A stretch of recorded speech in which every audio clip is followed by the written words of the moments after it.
The Royal Gold Cup or Saint Agnes Cup is a solid gold-covered cup lavishly decorated with enamel and pearls. It was made for the French royal family at the end of the 14th century, and later belonged to several English monarchs, before spending nearly 300 years in Spain. It has been in the British Museum since 1892, where it is normally on display in room 40, and is generally agreed to be the outstanding surviving example of late medieval French plate. It has been described as the one surviving royal magnificence of the international Gothic age, and according to Thomas Hoving, former director of the Metropolitan Museum of Art in New York, of all the princely jewels and gold that have come down to us, this is the most spectacular, and that includes the great royal treasures. The cup is made of solid gold, stands 23.6 centimeters high with a diameter of 17.8 centimeters at its widest point, and weighs 1.935 kilograms.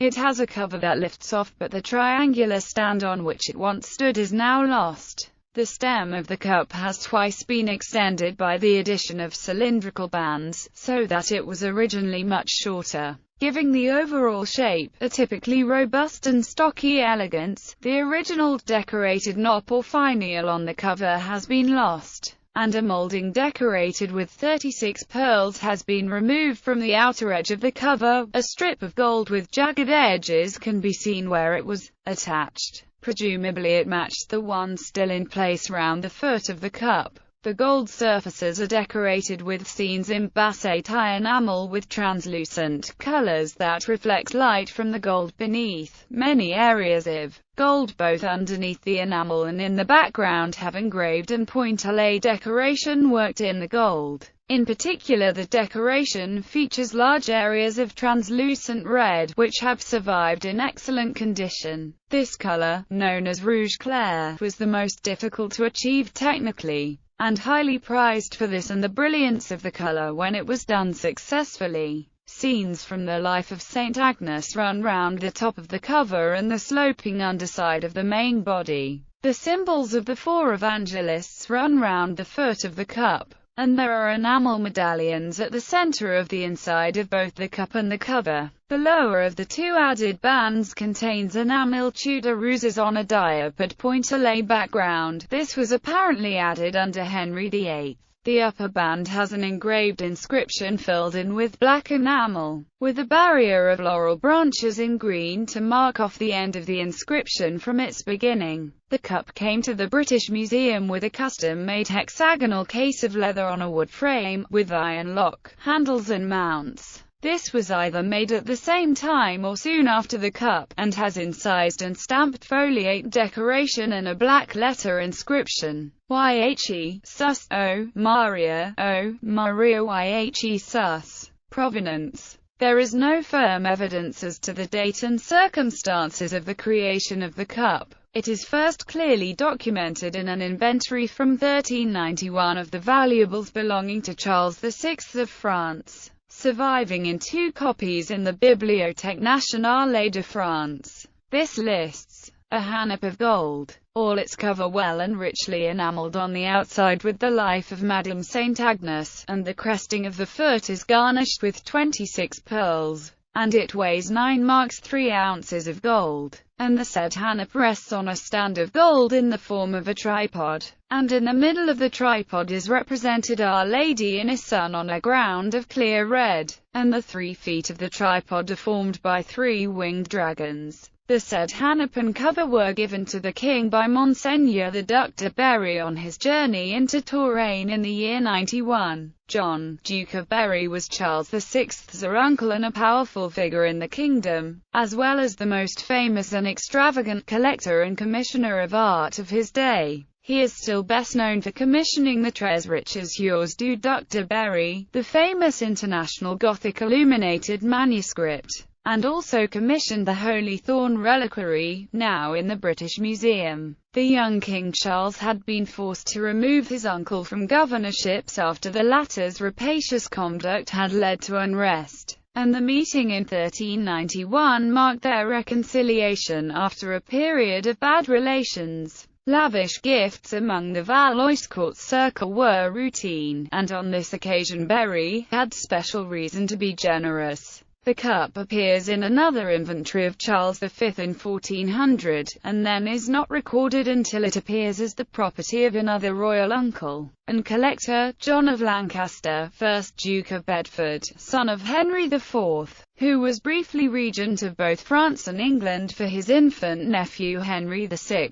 How he acquired the cup is not known, but he would have received many gifts from Charles VI, and had both lent the king money and bought from him things such as the library of the Palais du Louvre. In the uneasy period when Charles had made peace with the English and made Henry V his heir, after the death of his brother Henry V, Bedford struggled to stem the resurgent French resistance, which was energized by Joan of Arc. He died in Normandy in 1435, leaving Henry VI as his heir. The cup is more briefly described as the first item in a list of valuables received from Bedford's estate, prepared for Henry VI's minister Cardinal Henry Beaufort. But the tripod is not mentioned, some of the jewels are missing, and the subject is misidentified as the life of St. Suzanne and not Saint Agnes. For some reason it does not appear in a royal inventory of 1441. Jenny Stratford suggests that this was because Beaufort still had it at this point. Another possibility is that it had been pawned, as it was in 1449 and again in 1451, on both occasions, to finance England's increasingly unsuccessful efforts to hold on to French territory. The cup first appears in the records of the new Tudor dynasty under Henry VIII in 1521. By now the cover had lost the finial, garnished with 4 sapphires,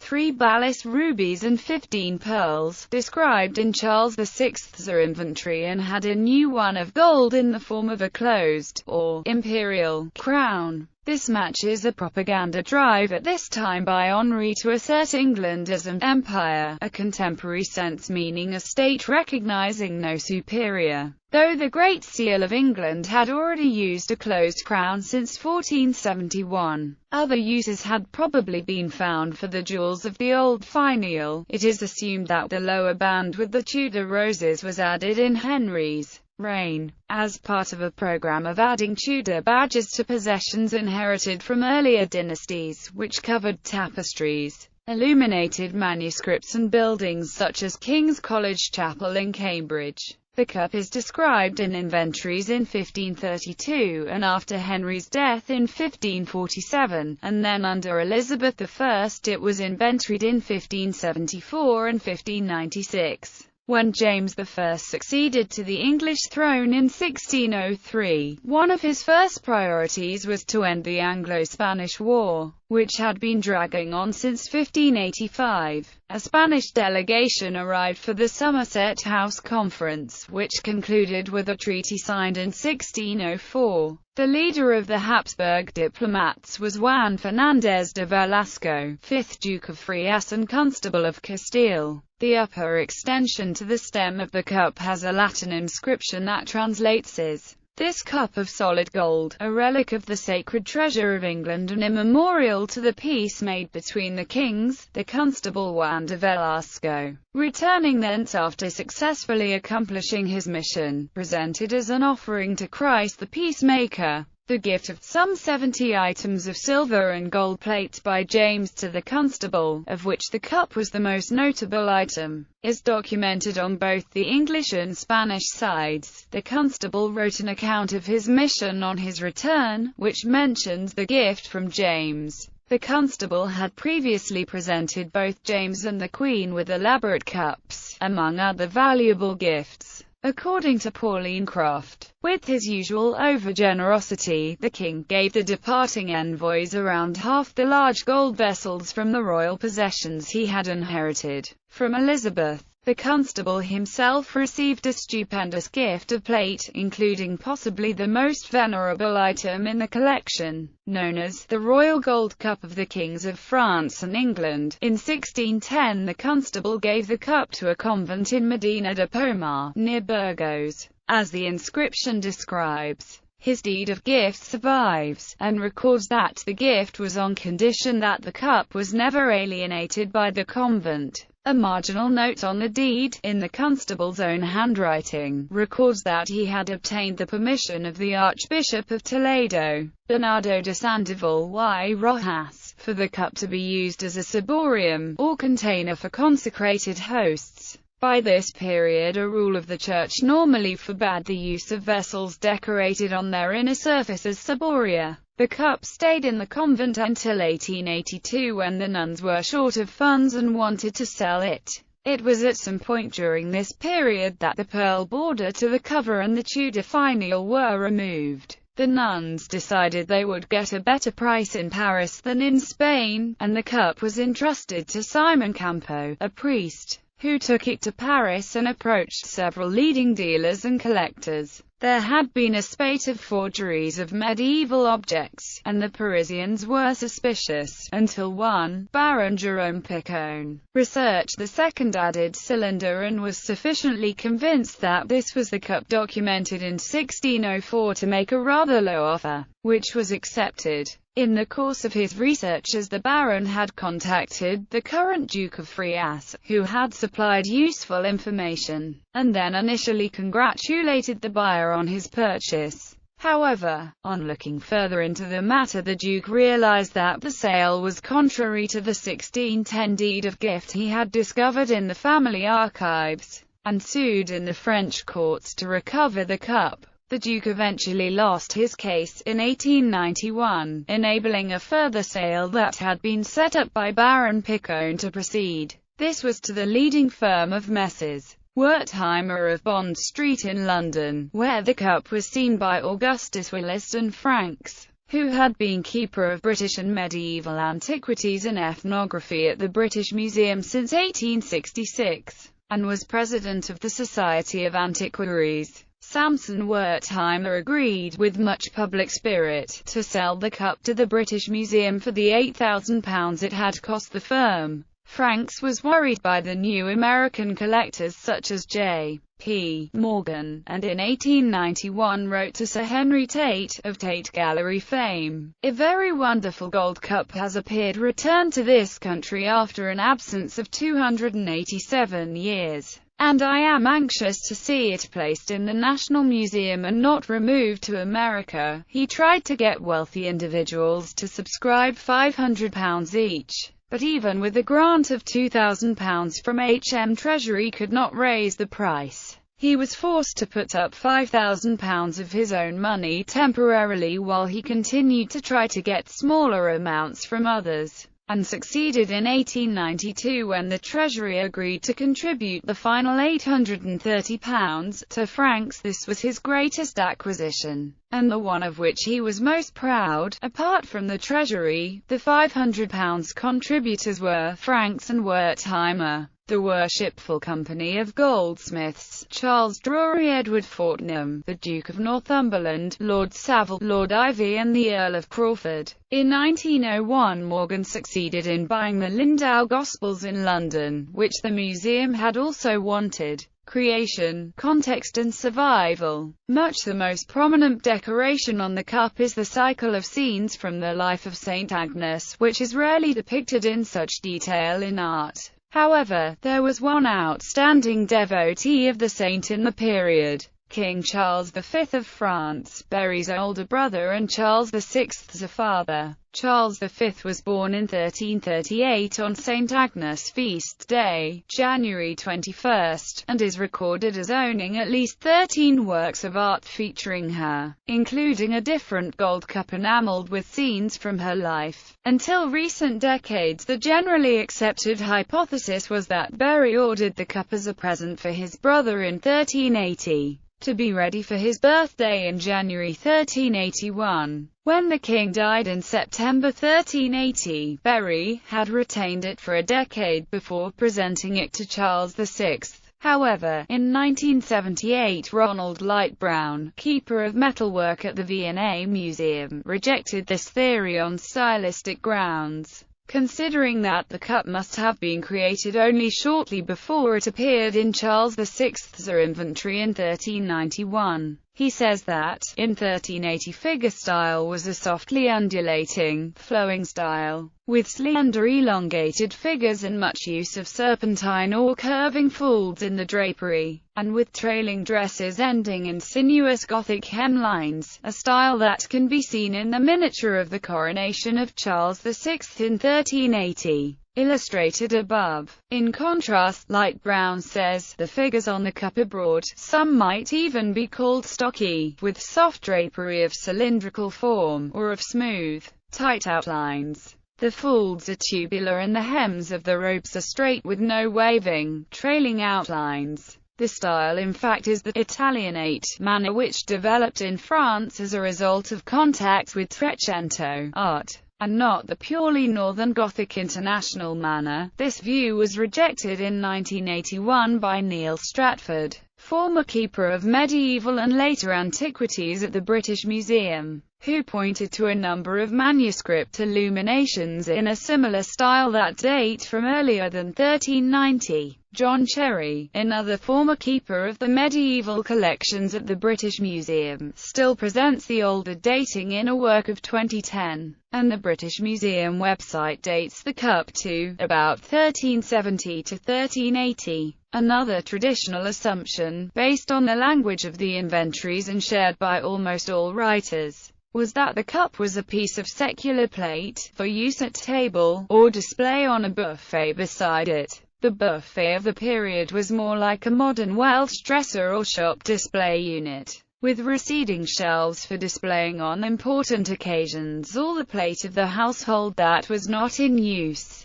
Neil Stratford suggests that the cup was only used to drink from on special occasions, including Saint Agnes feast day, while light brown remarks that at over 4 pounds in weight the cup is much too heavy to drink from conveniently. However, John Cherry, noting the exclusively religious subjects depicted, considers that the cup may have been intended as a ciborium from the start.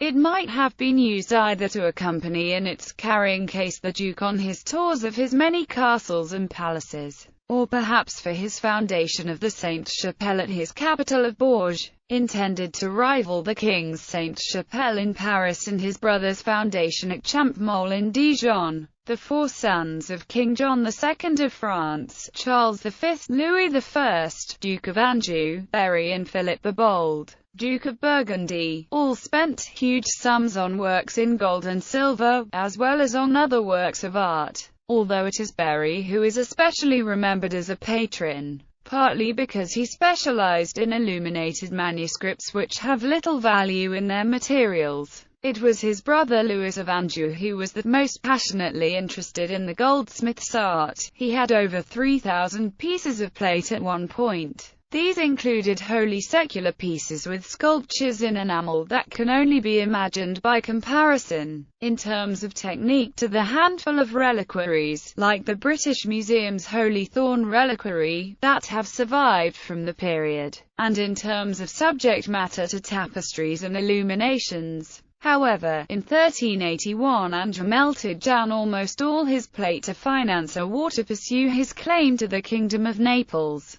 According to the sculptor and goldsmith Lorenzo Ghiberti, writing 70 years later, one of Anjou's goldsmiths, called Guzminin, a most skillful sculptor, of great talent, was so affected by the destruction of his life's work that he joined an eremitic monastic order and lived out his days in silence. The royal gold cup was probably not exceptional as to size or decoration in this milieu once, but one member of a class. It now stands alone. An inventory of Charles V records 25 gold cups weighing between 5 and 15 marks. This is slightly over 9 without its stand. Smaller gold cups are recorded in sets of a dozen, of which Charles V had 3. The largest items were the great table ornaments, in the shape of ships, called nefs, of which Charles V had 5, the heaviest weighing over 53 marks. Berry died in 1416 with no male heir, and deeply in debt.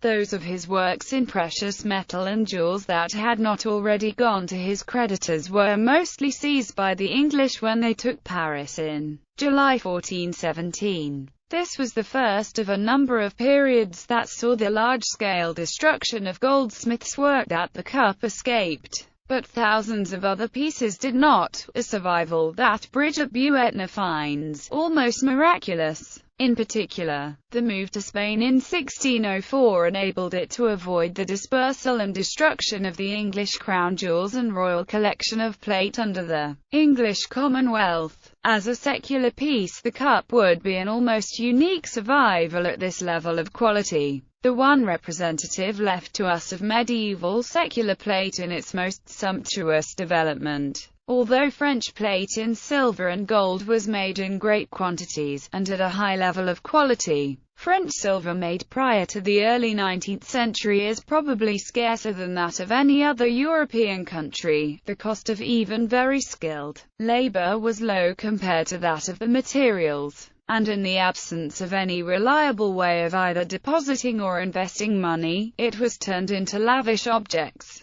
in the knowledge that it might well need to be sold or melted down to finance some future project.